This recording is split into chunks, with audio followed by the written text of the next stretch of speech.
স্পাতনগরীতে বাড়ছে দূষণ, নজর নেই প্রশাসনের, অভিযোগ তুলে বিক্ষোভে কংগ্রেস শ্রমিক সংগঠন। বুধবার দুর্গাপুরে দূষণ নিয়ন্ত্রণ পর্ষদের সামনে স্পাতনগরীর দূষণ বৃদ্ধির অভিযোগ তুলে বিক্ষোভ দেখায় কংগ্রেস শ্রমিক সংগঠন। বিক্ষোভে উপস্থিত ছিলেন পশ্চিম বর্ধমান জেলা আইএনটিইউসির সভাপতি সুভাষ সাহা, প্রাক্তন জেলা কংগ্রেস সভাপতি তরুণ রায়, দুর্গাপুর পশ্চিম বিধানসভা আইএনটিইউসির সভাপতি রবীন চ্যাটার্জি প্রমুখ।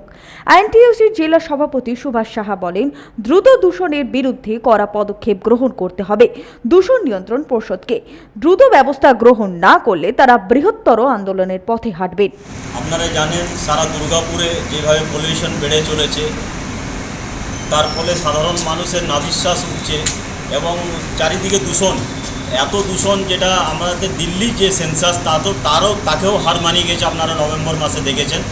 আজকে আমাদের দুর্গাপুর পশ্চিম বিধানসভা আইএনটিসির পক্ষ থেকে আজকে আমাদের দুর্গাপুরে যে পলিউশন কন্ট্রোল অফিস আছে, সেখানে আজকে অ্যাসেম্বলি প্রেসিডেন্টের মাধ্যম দিয়ে আজকে ডেপুটেশন দেওয়া হয়েছে ইঞ্জিনিয়ার সাহেবের কাছে, এবং উনি কথা দিয়েছেন যে আরও তীব্রভাবে যাতে পলিউশন কন্ট্রোলকে চেক করা যায় তার ব্যবস্থা করবেন, এবং নাইট মনিটরিংয়ের কথা উনি বলেছেন, এবং আগামী দিনে উনি কথা দিয়েছেন যাতে দুর্গাপুরকে দূষণমুক্ত করা যায় তার চেষ্টা ওনারা সচেষ্ট থাকবেন।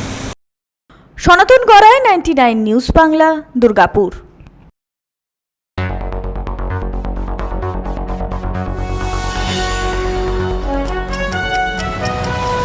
আপনারা দেখছেন 99 নিউজ বাংলা।